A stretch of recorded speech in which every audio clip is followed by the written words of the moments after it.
As nice as it can be in midsummer, my favourite time to fish the Tasmanian Highlands is early in the season, before crowds descend onto the place. After winter, the fish are hungry and the slowly warming shallows of the lake margins are where there's plenty of food. Tailing fish are the highlight of this time of the year. During October and November in particular, they hunt all manner of food items in water barely deep enough to cover their backs. The Highlands are accessible from either Launceston in the north or Hobart in the south, and at 800 metres altitude and 40 degrees south, you'd be advised to prepare to rug up. That was a tail, wasn't it? Certainly was. I think there might even be two over there. Yeah. What are these fish doing in here, Chris? Well, they've come in. We've had a lot of rain this year in Tasmania, and they've pushed right into the shallows, and they're looking around for earthworms or little scud, like a little shrimp. Right. Maybe little nymphs. So they're right in close while the light's low. Yep. Feeding in the shallows. Tailing. They certainly are. This is what Tasmania is very famous for, isn't it? Oh, and particularly Little Pine Lagoon, where we are now. It's looking good this morning too. Yeah. Bit of a flurry of snow as we arrive, but, you know, it's fine. It's great. It's not like it's 5 o'clock in the morning either, is it? No, I think I need to toughen up for this fishing. They're like ghosts out there. We've seen a few tails, but then nothing for the last few minutes while we've been talking here.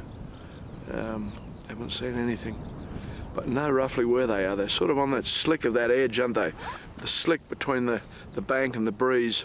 There's just a narrow zone there. Yeah, they are. It all depends on the water heights, of course. Yeah, there he is. Yep. Oh, there's two there. We're right next to each other again. Let's go get them. Although not unique to Tasmania, fishing for tailing trout is a speciality of this part of the world. It's always very challenging fishing with exact presentations required.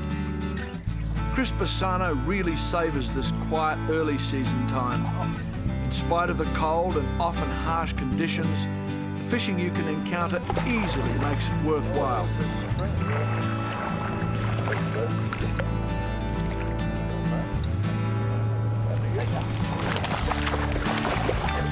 Nice work, man. Thanks, man. Yeah.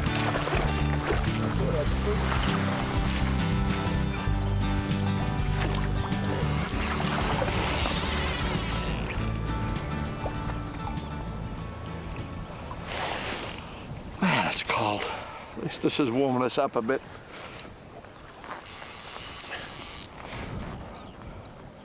This is classic early season lakeshore fishing. Fish are in grubbing right in the shallows. Tails showing out, just this faint trace of the tip of a tail, occasional swirl, and coming into incredibly shallow water. Your dropper... Dropper's caught in the dorsal, isn't it? Yeah, your dry's... it's going to make it look like you foul hooked him, but you haven't at all. The way the dry went under, we've got a scud, not a nymph, a scud, suspended under a dry fly to stop the scud from catching in the grass. Just hang it a few inches under a dry. Of course, that becomes your strike indicator, as well as holding the scud up out of the bottom and just suspending it. When the fish eats the scud, of course the dry goes under and bam, gotcha. That's what happened. Thank you, Chris. Almost. Didn't like the look of me. No, just one look at you and just... Times like these you think, yeah, net would be handy. I don't use nets. No. There you go.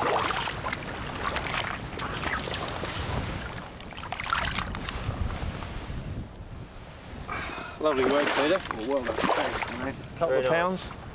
Might be slightly lean, but at this time of year. Season fish, isn't it? Yeah, very nice. Beautiful light there. Right there.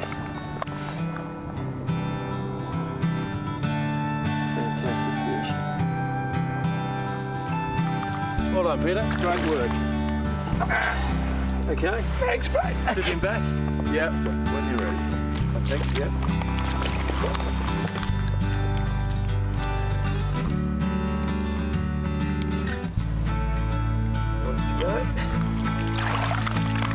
Oh, gee, it's not warm, is it? And it just got colder. Flurries of snow blew across from the southwest, but this did nothing to slow the fishing. Looking into the sheen of the dull morning light, the movement of fish in the shallows could be easily traced. I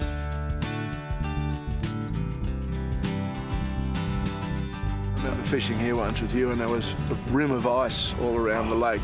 Kept catching the fly on the edge of the ice. I remember that. I do recall that. Went through a few flies. I love it. There it is, just a short dropper. Yep. At the moment that's a buzzer on there, but I'm going to change that over to a scud, which is an isopod, just because we know that that's working. And the idea is to have that length of line there to the depth of the water the fish are going to be in. Yep. So you don't want it caught on the bottom, you want it just sitting on the bottom. So really, when I shorten that by tying another knot, it'll probably be about perfect. Perfect, okay. Only that deep there. That's why their tails are sticking up. It is. Yeah. And they come in out of the deeper water, cruise, I suppose, 10, 20 metres of bank, and then head back out and come around again. That's exactly right. Just do a circuit. So you've got fresh fish coming in all the time, I suppose.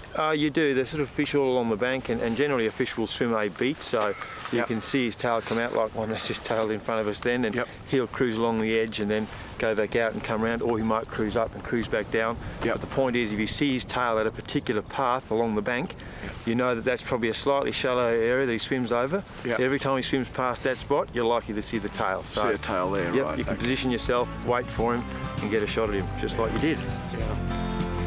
These fish seem to be preoccupied with subsurface food, so they don't. Yeah, you can practically use this dry now as a strike indicator, whereas in the past I thought they might eat it as well. This is really much more like hunting than fishing, and there's a powerful connection with a sighted fish even before you cast the fly.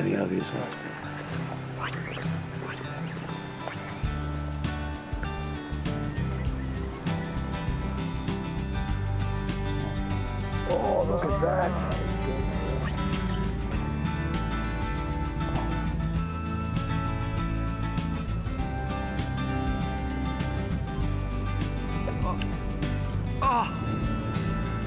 Thought he was coming straight at that. Did he turn around?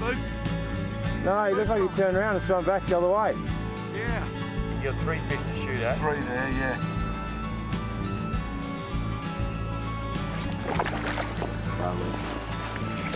Oh! I was looking for a wave. Might work again, mate, eh? You're on fire. On fire, man. It's the guiding, it's the great guiding. Wow. What happened there? He charged the fly down. It was sitting stationary, just inert, and he would have seen it 3 feet away, because you made your cast, what, 10 seconds earlier, at least? And he just charged it. Yeah. And the line just took off, didn't it? Yeah. Obviously a perfectly timed strike. I was looking up there. Looking up there and the line went tight. I wish I could say that that's the norm here, but it's not really. And that absolutely charged the fly. So I said, what happened then? He wanted it. Fantastic. See, it makes it worthwhile getting up at that time of the morning. Yeah. Can you see that?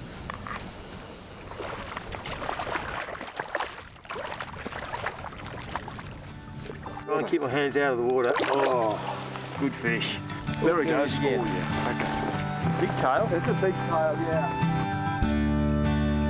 Got it, mate. He's got it. Yeah. Oh.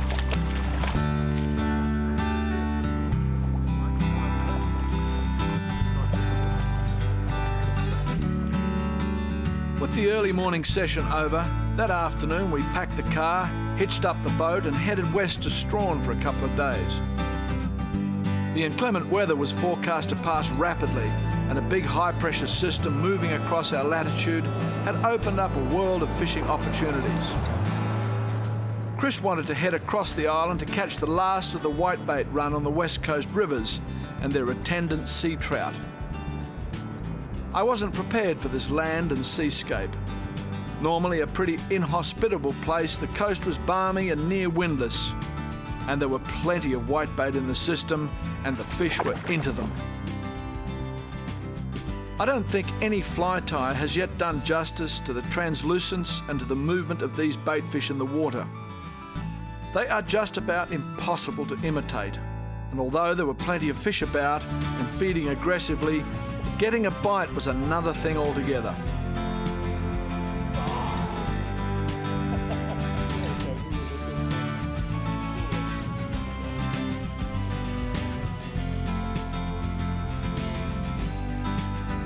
We made countless fly changes and I tried a wide range of techniques, but figured that the ambush and the induced take from a suddenly presented and fast-stripped fly was going to be the best bet. But which fly to use? Different fly? Gotta be. There were plenty of follows from the fish hunting and ambushing right along the margins of the river, and fish this focused were almost hard to spook, but are equally as difficult to get a bite from.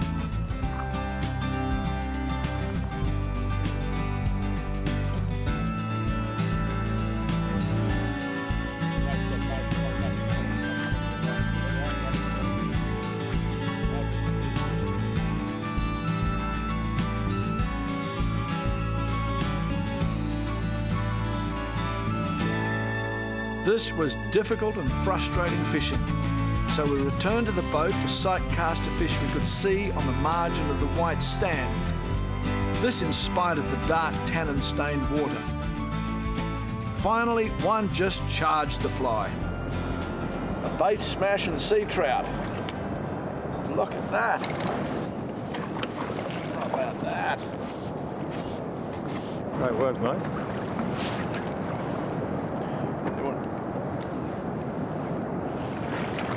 Go. Fantastic. There's a dark fish. He is a dark fish. So he might have come down from the river? He may have come down from the river to feed. Yeah. But when they're chasing whitebait like that, it doesn't really matter what colour they are, does it? No, no. Great. Look at that. Well done, Chris.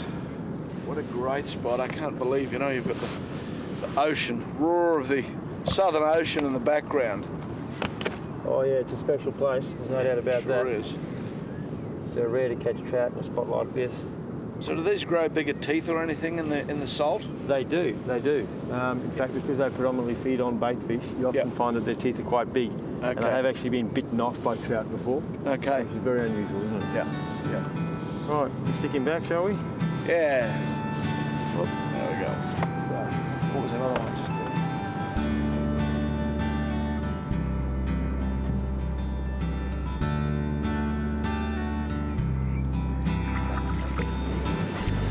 Well, it took some casts, but we got there. It usually does, sea trout. Usually does take a lot of casts. They're not easy, you know, you've got to make repetitive good casts to catch them. You can't just turn up and waste a fly in there and expect you're going to get a take. Excellent cast. Oh, here he comes. Yeah, I think you got him. There he is. Oh. Hey? Like I said, you can't just expect to make a good cast to catch one, huh? You make a fool out of me instantly.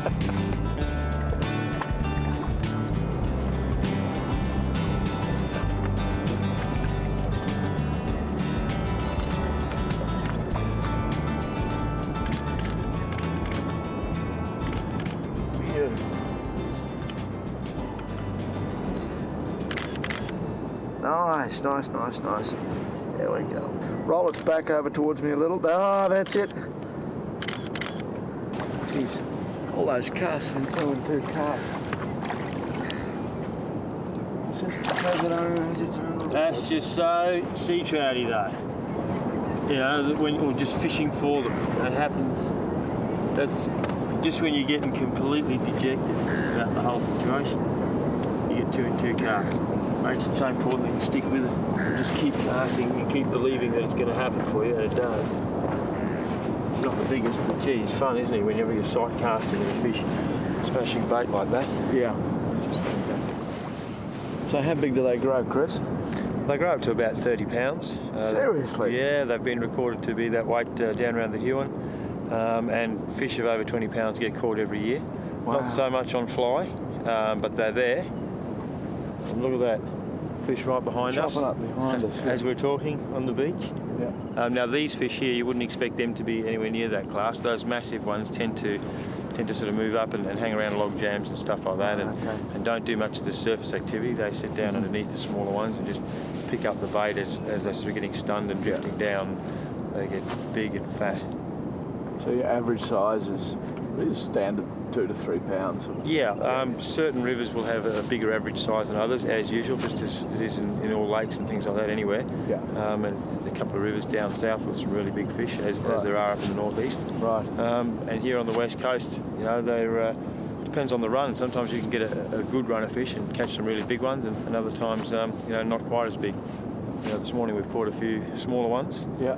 But we've seen a couple of bigger ones, and we know. Do these actually go to the ocean? Migrate from river to river? And... Yeah, they do. They do. So obviously, some of the residents which live in the river, they're going to push down with the bait as well. So they'll actually push down to the bait, and the sea trout will push up. And those sea trout do live out in the sea. Wow. Bow wave there, coming this way. Yep. Beautiful. There's a beauty. Look at that. He's chasing. Wow.